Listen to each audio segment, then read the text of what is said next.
Okay, let's find all the zeros of p of x, which is x cubed minus 3x minus 2. To do this, we're going to first identify their possible rational zeros, and then test these using synthetic division, figuring out one that finally works. Okay, so to list these out, what we want to do is use the constant, is going to be one of the numbers we care about, over factors of the leading coefficient. In this case, our leading coefficient is just a 1. So all the different ways to factor 2 are just 1 and 2, think prime number. All the ways to factor 1 are just going to be 1 times 1.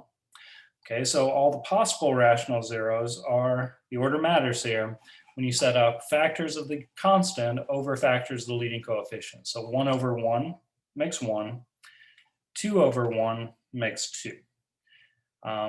The opposite order does not work, so 1 over 2 would not be a possibility, and there's no reason to try it. The order doesn't make sense.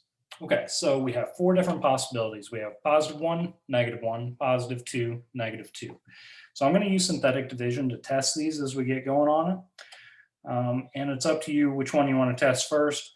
When you're doing your synthetic division, I notice on our original polynomial, we skipped over our x squared term.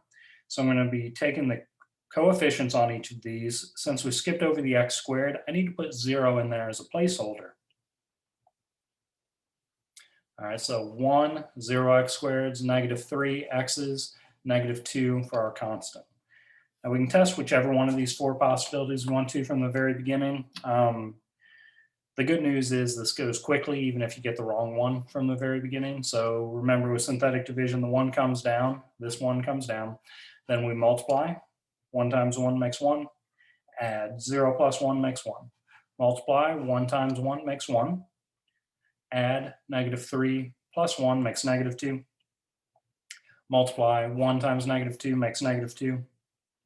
Add, sorry, that was negative 2, working ahead, step ahead in my head. 1 times negative 2 makes negative 2, and then we add, we get negative 4 as our remainder. That's not really what we're looking for as our remainder. We're trying to identify which possible rational zero actually works because it gives a 0 as its remainder. So 1 is not going to work. So let's test another value. So it's going to go with the same numbers up above. So 1, 0, negative 3, and negative 2. This time let's test, 2. So the 1 comes down, we're going to multiply, add, multiply, add, multiply, add. Now one thing I like about synthetic division is multiplying and adding with small numbers is pretty quick and easy.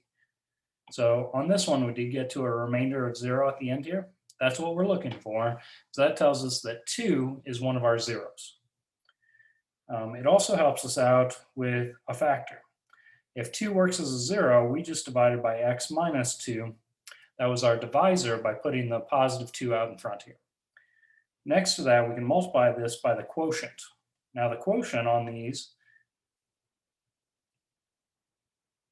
on synthetic division, you just need to know where to look. All right, the quotient is given by these coefficients down here, these constants.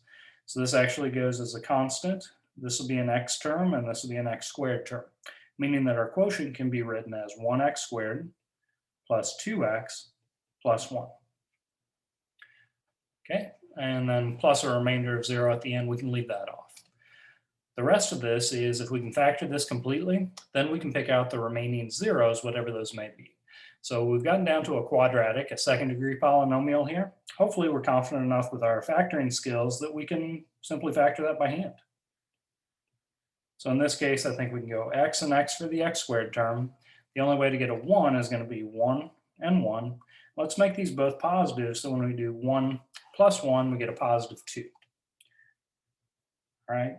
We can clean this up maybe just a little bit since we have 2 copies of the same thing, x plus 1 times x plus 1. A little bit neater way to write that is x plus 1 quantity squared. Okay, so this is the completely factored version of the original. So we completely factored it. And now let's list out what are all the zeros. So the zeros come from these factors, right? We said that 2 worked, and it also went hand in hand with this factor. So positive 2 is going to be a 0. And then we think to ourselves, what would you plug in for x plus 1 that would make this equal 0? So that's going to give us a negative 1 as being a second 0.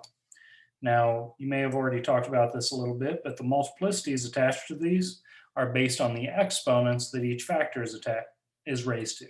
So multiplicity of 1 for the 0 at 2, multiplicity of 2 for the 0 at -1. And what that tells us about the graph is even multiplicities touch and come back the same direction, right? This is an x-intercept or a 0 or a root, a point on the x-axis.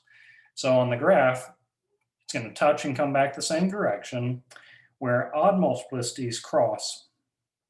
So at this x-intercept, or 0 at 2, you're going to go from one side of the x-axis to the other side of the x-axis. Maybe we went a little bit further than we needed to on this one, but we do want to get really comfortable with picking out all the zeros and getting these polynomials factored as much as possible. It's really not that bad as long as you understand synthetic division and you're only testing the correct possible rational zeros. All right, hope this helps out. Good luck.